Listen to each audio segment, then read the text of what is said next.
Graça e paz a todos vocês, da parte do nosso Senhor e Salvador Jesus. Parece-me que não tem muito tempo, eu estive aqui a convite. E eu sempre que puder aqui estar, eu sempre vou dizer que esta igreja presbiteriana, tem uma importância muito grande no início da minha caminhada cristã, reverendo.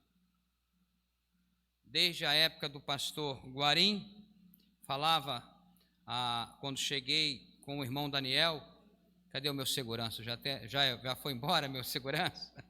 O irmão Daniel teve que se ausentar um pouco, ele está comigo hoje, estava falando com ele, o quanto foi importante no início da minha vida cristã esta igreja, porque nós tínhamos naquela época um grupo de jovens da Assembleia de Deus, da Igreja Congregacional em Paracambi, Congregacional em Lages, igrejas batistas e presbiteriana, e nós tínhamos um grupo de louvor e um grupo de evangelismo, e a nossa sede de reunião era aqui. O pastor Guarim, na ocasião, dava todo o apoio a nós, e foram momentos agradáveis, momentos ricos que Deus nos proporcionou quando nós tínhamos aquela convivência. Então, essa igreja aqui, ela tem um lugar todo especial no meu coração. Vir aqui hoje a convite da nossa irmã e aluna Hilary, é um prazer. Ela me convidou lá na escola, numa data que a priori não deu para me atender, e nós chegamos a um acordo de vir aqui hoje. Quero agradecer, pastor, a confiança de me dar de estar aqui, tá? Trazer a palavra de Deus para a sua comunidade.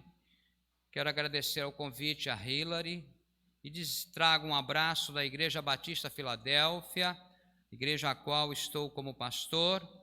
Lá também nós estamos fechando o mês da família e nós trabalhamos esse mês e também o mês de abril com o tema Amo Ser Igreja, Amo Ser Igreja.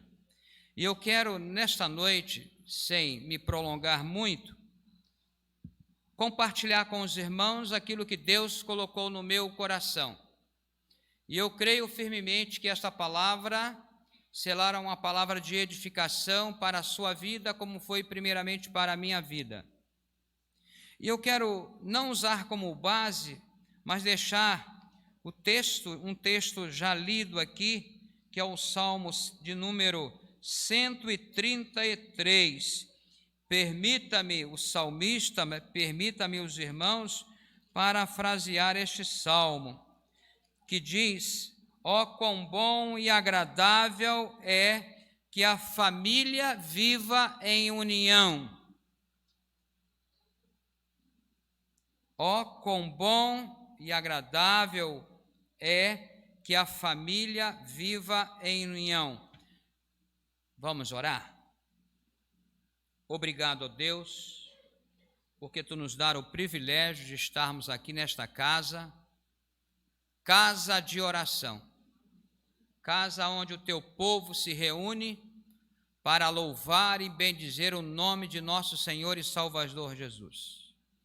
Nós pedimos, ó Deus, que o Teu Espírito Santo, que tem usado os irmãos da música, da leitura, nas orações, possa agora, ó Deus, nos usar, que possamos ser única e somente instrumento do Senhor. Faz-nos, ó Deus, escravos da Tua palavra. Fale aos nossos corações. Essa palavra que esquadrinha os nossos pensamentos, sentimentos, que penetra até a medula da nossa alma, possa, ó Deus, nos confrontar a sermos, ó Deus, melhores servos na presença do Senhor. Esta é a nossa oração, ó Deus, no nome precioso de Jesus. Amém. Meus irmãos, família é algo muito sério. Eu não sei se na última vez que aqui estive, me parece-me que falando também sobre família, A Coca-Cola produz Coca-Cola. A Fiat produz carro. Família produz gente. Assim como nós queremos que a Fiat produza um bom carro, com um bom desempenho, que gere economia de consumo, cujo preço esteja dentro do nosso bolso, né? Quando você vai comprar um carro, acredito que duas coisas você tem que pensar. Primeiro, satisfaz a minha necessidade esse carro para aquilo que eu preciso? Segundo, cabe no meu bolso? Se essas duas questões não forem bem respondidas, de repente você está entrando numa furada. Cuidado. Então, família produz gente. Mas que tipo de gente as nossas famílias têm produzido? Na igreja, fora da igreja também. Então a Bíblia diz que a família, ela não é produto da mentalidade humana. A família, ela é criação de Deus. Quando você começa a ler o livro de Gênesis, nos primeiros capítulos, lá está escrito como Deus criou a família e o propósito pelo qual Ele criou a família. Então, família não é invenção humana, família é projeto de Deus. E nesta noite eu gostaria de compartilhar com os nossos irmãos algumas características de uma família forte e saudável à luz da Bíblia. Vou repetir, quero compartilhar com os irmãos algumas características de uma família forte e de uma família saudável à luz da orientação da palavra de Deus. Eu acredito que será um momento de grandes bênçãos para a nossa vida. Primeira característica de uma família forte e saudável à luz da Bíblia é que famílias fortes e saudáveis vivem em paz. A nossa família deve ser um ambiente de paz. Família não deve ser um ambiente de disputa, de um cabo de guerra, onde um puxa para um lado e o outro puxa para o outro lado. Ainda que sejamos pessoas diferentes e pensemos diferentes, mas família fortes e saudáveis são famílias que vivem em paz. O apóstolo Paulo, na sua carta aos Romanos, eu gostaria que se os irmãos pudessem acompanhar comigo esta leitura, no capítulo 12 de Romanos, do verso de 14 a 21, o apóstolo Paulo vai nos oferecer uma série de princípios que devem reger o bom relacionamento familiar. Alguns princípios que devem reger o nosso relacionamento familiar. Romanos 12, de 14 a 21.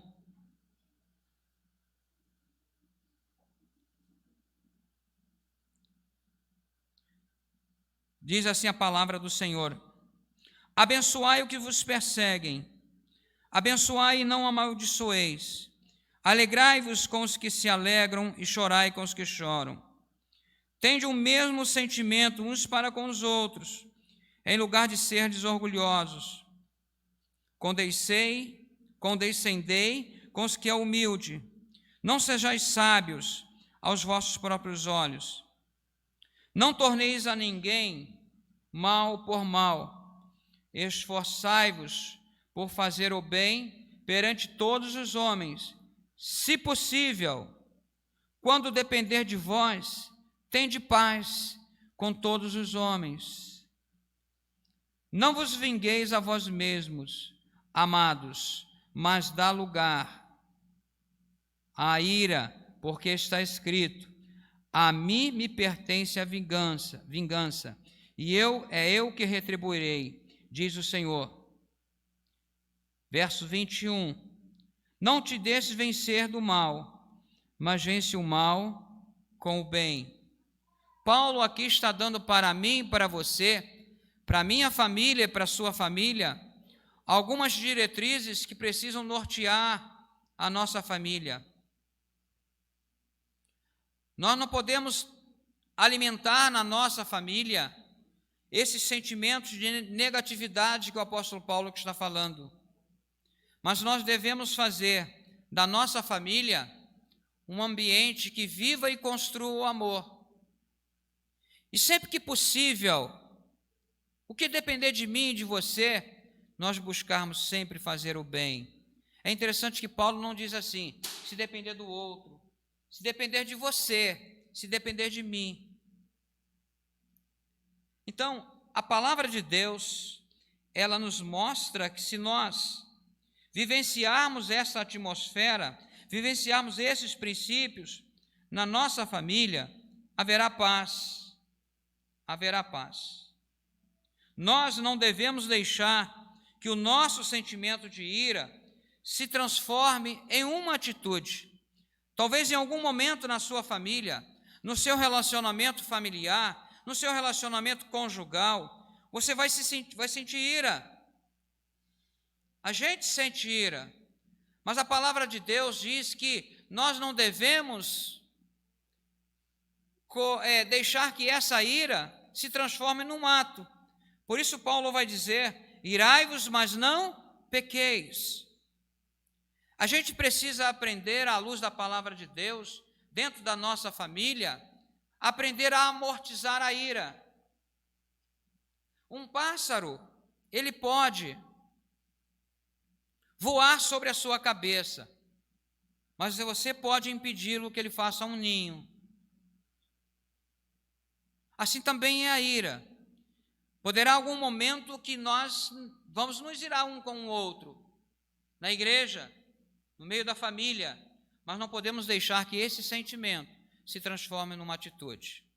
Tenho ensinado, reverendo Joel, lá na igreja, que igreja é um grupo de pessoas de carrapatos e carrapichos.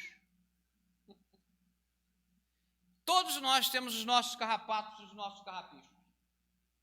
Todos nós. E às vezes não sabemos tirá-los.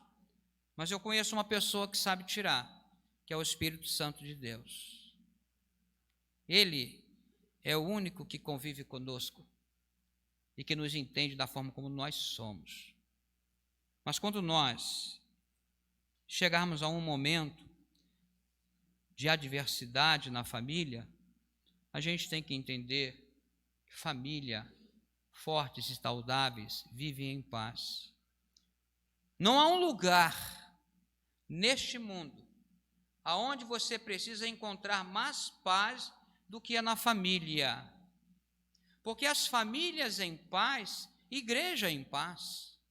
As famílias em paz, a rua está em paz. Família em paz, o bairro está em paz. Família em paz, o Brasil está em paz, o mundo está em paz. Por isso Jesus falou, deixo-vos a paz, a minha paz vos dou, não vos la dou como o mundo a dá. A paz de Jesus é diferente. A paz de Jesus, ela não exime os problemas da vida, não, mas ela nos ensina como lidar com essas situações. Ainda que o mundo esteja pegando fogo ao meu redor, eu tenho paz dentro de mim. Eu tenho esse sentimento de segurança que só a presença de Jesus pode produzir na nossa vida. Mas famílias fortes e saudáveis não é somente aquelas famílias que desfrutam de paz. São famílias que amam a Deus. Famílias que amam a Deus são famílias fortes, são famílias saudáveis. Quando Jesus falou lá em Marcos capítulo 12, por favor, abra sua Bíblia, Marcos capítulo 12. Do verso 28 ao verso 31, ele nos fala sobre o amor a Deus. Marcos 12, de 28 a 21, diz assim: quando um dos escribas, tendo ouvido a discussão entre eles, vendo como Jesus lhe houvera respondido bem, perguntou-lhe: qual é o principal de todos os mandamentos? Respondeu Jesus: o principal é: ouve, ó Israel, o Senhor nosso Deus é o único Senhor. Amarás, pois, o Senhor teu Deus de todo o teu coração, de toda a tua alma, de todo o teu entendimento e de toda a tua força. O segundo é: amarás o teu próximo como a ti mesmo. Famílias fortes e saudáveis amam a Deus. O amor a Deus deve ser de forma intensa, com todo o poder, com toda a nossa força, com toda a nossa afeição. Devemos amar a Deus com todas as nossas entranhas. Foi lido aqui, 1 Coríntios capítulo 13, onde o apóstolo Paulo coloca que o amor é o maior de todos os dons. O amor é o maior de todos os dons. E de acordo com esse texto de Marcos, a gente vai aprender que o amor é triangular. O amor é triangular. Amar a Deus, amar o próximo e amar a si mesmo. O amor é triangular. E se todos esses segmentos não estiverem ligados por um vértice, o amor se perde no espaço e no tempo. O amor no texto bíblico, o amor na Bíblia não é um mero sentimento. O amor na Bíblia é atitude. É atitude. As pessoas, o amor é lindo. O amor tem esta cor. O amor é isto. Amor é atitude. Por isso que a Bíblia diz: mas Deus prova o seu amor para conosco em que Cristo morreu por nós, sendo nós ainda pecadores. João 3,16, porque Deus amou o mundo que deu, olha a atitude aí, porque deu o seu Filho unigênito, para que todo aquele que nele crer não pereça, mas tenha a vida eterna. Somos, meus irmãos, como família espiritual, obrigados a amar. Amar não é uma opção, amar é uma questão de obediência. Eu não tenho a opção de amar o meu irmão, eu não tenho a opção de amar os meus familiares, eu preciso amá-los. Mas nós só amamos quando nós conjugamos o verbo amar.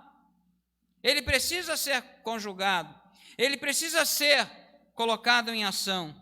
E nós vemos isto como exemplo maior na pessoa do próprio Jesus Cristo. Você gostaria de ser amado por alguém? Você gostaria de ser amado pela sua família, pela sua igreja, pelos seus colegas de trabalho?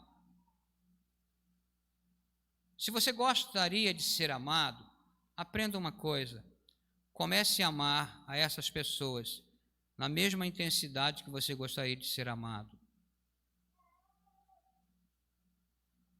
Famílias fortes e saudáveis também são famílias que estudam a palavra de Deus. Reverendo Joel, nós nunca vivemos um tempo tão grande de analfabetismo bíblico como a gente está vivendo hoje. Ser crente se tornou, às vezes, um mero rótulo. Famílias fortes são famílias que estudam a palavra de Deus. Qual é a posição que a Bíblia tem ocupado, qual a importância que a Bíblia tem sido na sua família. Famílias que estudam e vivem a palavra de Deus são famílias fortes emocionalmente, porque sabem o que são e sabem em que creem. É interessante que a Bíblia, ela diz para mim e para você, diz para a minha família e para a sua família, quem nós somos, como nós estamos e para onde nós vamos. A Bíblia diz isto. Quem sou eu? Você quer se conhecer? Conheça a Bíblia. Quer saber quem é você? Quer saber o porquê das suas atitudes? O porquê você não tem sido um bom pai, uma boa mãe, um bom filho, um bom crente? Leia e estude a Bíblia, ela vai dizer para você quem você é. Mas também, ela não vai dizer somente quem você é, ela vai dizer como você está. Porque a Bíblia, ela é o espelho divino de Deus. Ela é o espelho em que a minha e a sua família, em que a nossa família precisa estar de frente todos os dias. Porque como espelho de Deus, ela reflete para nós o que é preciso estar, o que precisa ser consertado na nossa vida. Todos nós, acredito, que estamos aqui, antes de sairmos de casa, nos olhamos no espelho, não olhamos? As mulheres, por exemplo, né, são mais atenciosas quanto a isso do que os homens. Todos nós. E às vezes você chegou lá, você viu que opa, o cabelo não está legal, foi lá, pegou a escova, o pente, deu uma consertada, deu uma melhorada, né? Como diz aí fora, deu uma enganada. E as mulheres talvez chegou lá, olha, opa, meu batom não está legal, então meu vestido não está legal. Enfim, o espelho mostrou para você naquele momento o que era preciso ser consertado na sua vida. E você foi lá e tomou uma atitude, se consertou. Arrumou a gravata, né? Quando eu saio de casa, irmãos, minha esposa, às vezes, nós homens, às vezes, não somos tão atentos quanto a isso. Eu saio, às vezes, com uma roupa que não está casando. Ela diz, olha, você poderia melhorar a sua imagem. Como assim? Acho que essa calça aí não está pegando com essa camisa sua. Hoje foi isso, ela falou isso para mim. Peguei uma camisa que não tinha nada a ver com essa calça. E ela foi lá e deu uma sugestão, olha, quem sabe assim? Falei, rapaz, legal. Então eu me senti melhor. E vou dar uma dica aqui para os maridões. Fiquem atentos às observações da sua esposa. Porque elas nos arrumam. E que bom que isso acontece. Porque às vezes a gente sai todo atrapalhado de casa, achando até que estamos abafando. Né, irmão Daniel? Mas é isso. Gente, se vocês souberem como uma esposa sábia, uma esposa observadora é importante na vida do homem, como isso é importante? Alguém já disse, reverendo Joel, que o homem lê a manchete, mas a mulher lê o artigo. O homem, mas a mulher vai nos mínimos detalhes. Não deixe de ouvir a sua esposa, ainda que você possa não concordar com ela, mas é importante. Da mesma forma, as mulheres precisam também ouvir seus esposos. Então, a gente vai perceber que famílias saudáveis estudam a palavra de Deus. Eu estou observando aqui, reverendo Joel, um bom número de crianças, de adolescentes, de jovens. Parabéns, porque isso tem sido algo difícil nas nossas igrejas. Mas eu gostaria de perguntar aos pais que aqui estão, Qual foi a última vez que você leu a palavra de Deus com seu filho? Qual foi a última vez que você leu a palavra de Deus com seu filho? Qual foi a última vez que você leu a palavra de Deus com a sua esposa ou com seu esposo? Famílias que estudam a palavra de Deus juntas são famílias fortes, são famílias saudáveis. Nesse período que nós tivemos a Covid, que foi um assombro para muitas pessoas, para todos nós. Mas, irmãos, na minha observação ali na igreja Batista Filadélfia, as famílias que lidaram melhor com essa situação são famílias que estavam sempre aos pés de Deus. São famílias que buscavam na palavra de Deus força e direcionamento. Uma palavra de conforto, uma palavra de fé, uma palavra de ânimo. A Bíblia traz isso para nós. Mais Bíblia, menos pecado. Pouca Bíblia, mais pecado. O salmista diz: escondi a tua palavra no meu coração para eu não pecar contra ti. Alguma vez seu filho já passou em frente à porta do seu quarto e viu você e sua esposa juntos lendo a palavra ou orando de joelhos? Alguma vez você já os chamou para orar juntos? Precisamos fazer isso, irmãos. Eu preciso fazer isto. Desculpa-me citar uma experiência pessoal. Quando eu tenho uma filha, e quando ela estudava lá na Universidade Rural, todos os dias, antes dela ir, nós sentávamos juntos, eu, minha esposa e a minha filha. E a minha esposa perguntava a ela todos os dias: você é filha de quem? Ela dizia: sou filha do rei. Aí a minha esposa falava assim: então se comporte como tal. Todos os dias, todos os dias. Mas muitas das vezes nós não queremos ter tempo para isto, não queremos pagar o preço para ensinar os nossos filhos a palavra de Deus. E quando você às vezes vai querer ensinar, já é tarde. O mundo já ocupou um espaço tão grande no coração e na mente dele. Vivemos um tempo difícil, irmãos. Vivemos um tempo difícil. Por favor, não transfira para a igreja ou para a escola aquilo que é a sua função fazer. Não faça isto. Lá em 2 Timóteo, por favor, me acompanhe na leitura, no capítulo 3, verso 15.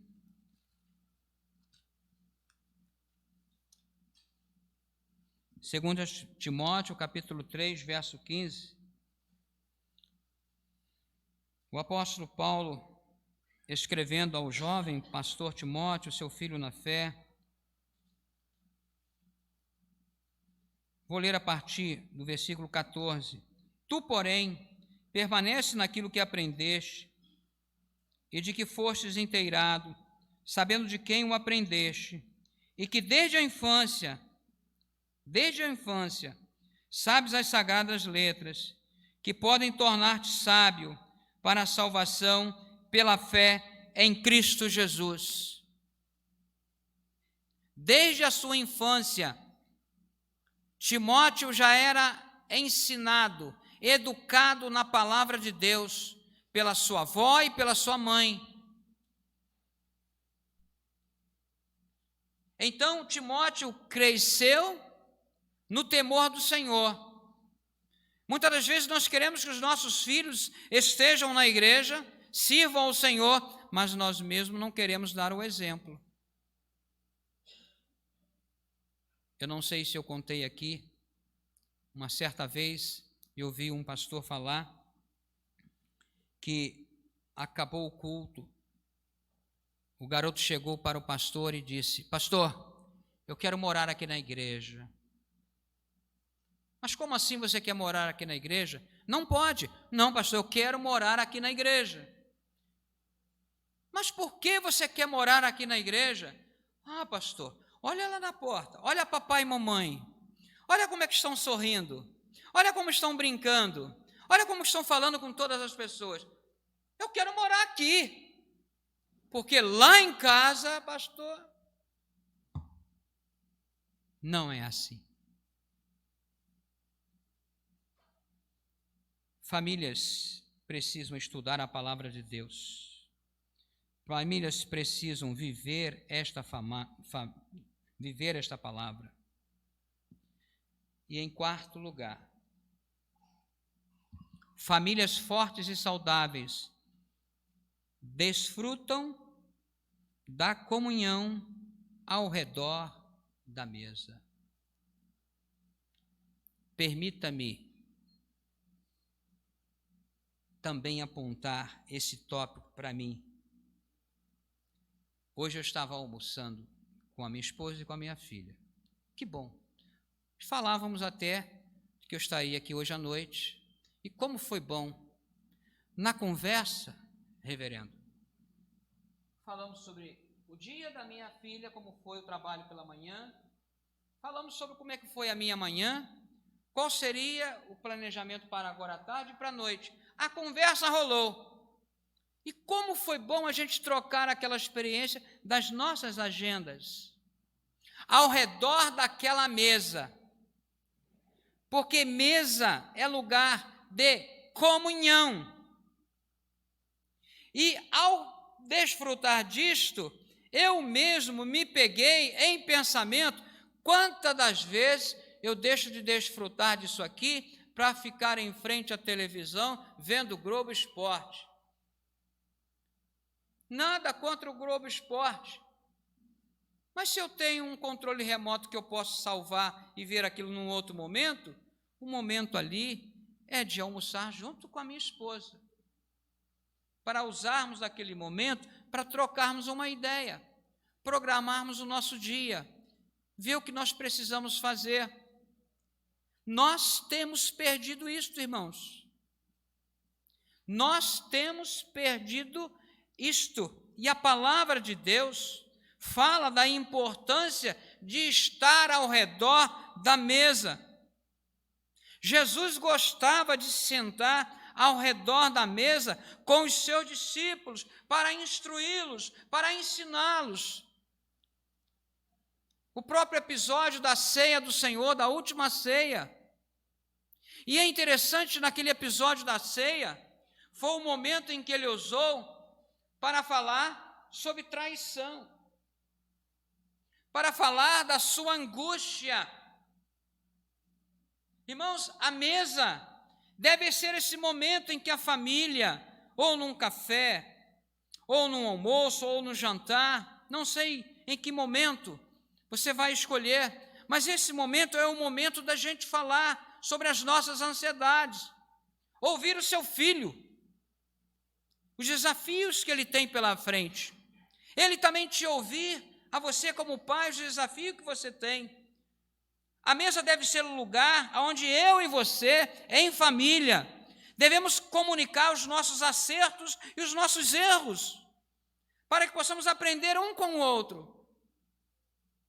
Como a gente está distante desse tipo de família que a Bíblia nos orienta a ter. Quando você olha lá em Gênesis, a Bíblia diz que o Senhor, Deus, vinha toda tarde no jardim tomar um gostoso café da tarde com Adão e Eva. Está lá na Bíblia.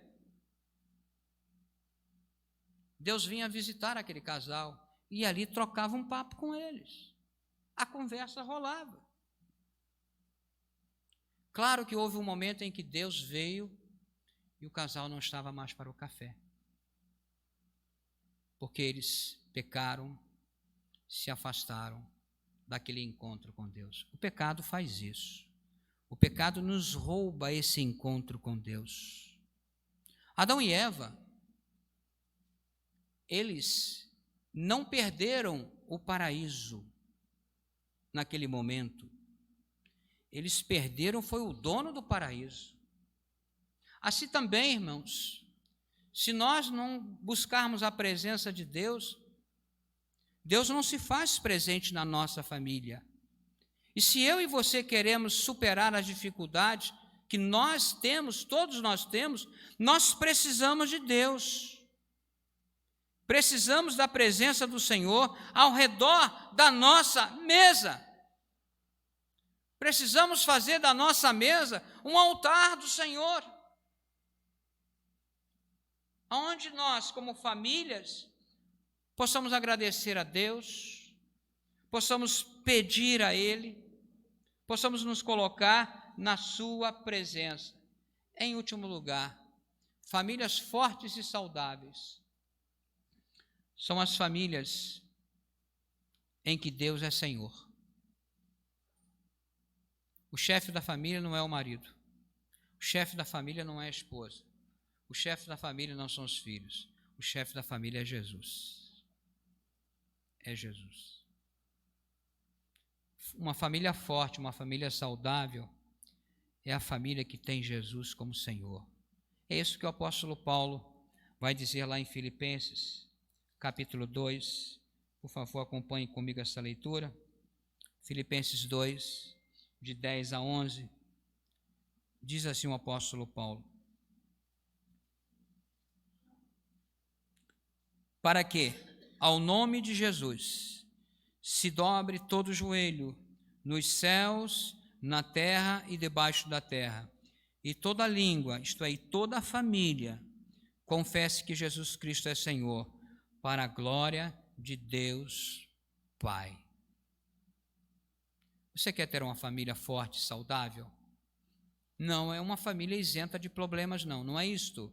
A proposta de Deus aqui, nesse momento, não é esta, mas uma família que aprende a superar as crises da vida à luz da palavra de Deus.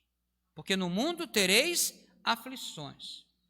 Eu digo para as pessoas, se você quer um lugar onde você nunca vai ter problema, vai para o céu. Aí ela me pergunta, como é que eu vou para o céu? Aceita Jesus como Senhor e Salvador e você vai para o céu. Famílias saudáveis são famílias que têm Deus como Senhor. Atenção aos maridos. Quando você recebe o seu pagamento, o que você faz com ele? Vou te dar uma dica. Quando você recebe o seu pagamento, na boca do caixa ou na empresa, enfim, primeira coisa que você tem que fazer, consagre aquilo ao Senhor. Peça a Deus a bênção sobre aquela quantia que você recebeu. Porque quando isto acontece, Deus multiplica. Eu conheço gente que ganha salário mínimo, mas gente extremamente abençoada. Gente extremamente próspera, porque prosperidade não é ter coisas, prosperidade é ter um coração em paz. A maior prosperidade não vem do quanto eu ganho ou o que eu tenho, a maior prosperidade vem do coração. Ser próspero é ter um coração alegre, um coração feliz. Então, consagre tudo ao Senhor, porque nada é nosso, tudo é do Senhor. Diz o salmista, do Senhor é a terra e a sua plenitude, o mundo e todos aqueles que neles habitam. Você quer ter uma família saudável e uma família forte? Leia a palavra de Deus. Busque paz na sua família. Tenha a sua família como um momento que Deus te deu para você honrá-lo. Fazendo assim, a sua família será uma família de paz, uma família saudável para a glória e para a honra do Senhor. Convido você a se pôr de pé. Vamos agradecer a Deus por esse momento. Ó Deus bondoso, Deus querido, Deus criador do céu e da terra, Deus criador da família. Nós te louvamos, Senhor, pela família que Tu nos deste. Nós te louvamos pela palavra que Tu colocou em nosso coração e que essa palavra, ó Deus, ao cair no nosso coração, ela possa produzir o fruto que Te apraz, ó Deus. Eu não conheço a família de ninguém que está aqui nesta noite, mas Tu conheces, Senhor. Tu sabes das suas dificuldades, dos seus problemas, das suas lutas, mas, ó Deus, que o Teu Espírito Santo possa ter trabalhado esta palavra no coração de cada um de nós. Em cada família, que cada pai, cada mãe, cada filho, Senhor, possa ser abençoado com esta palavra, ó Deus, para que possamos ter famílias fortes, famílias saudáveis, famílias que enfrentam os problemas deste mundo, os problemas desse tempo, aos pés do Senhor, ó Deus. Ó Deus, muito obrigado por esse momento. Esta é a minha oração, no nome precioso de Jesus. Amém, amém.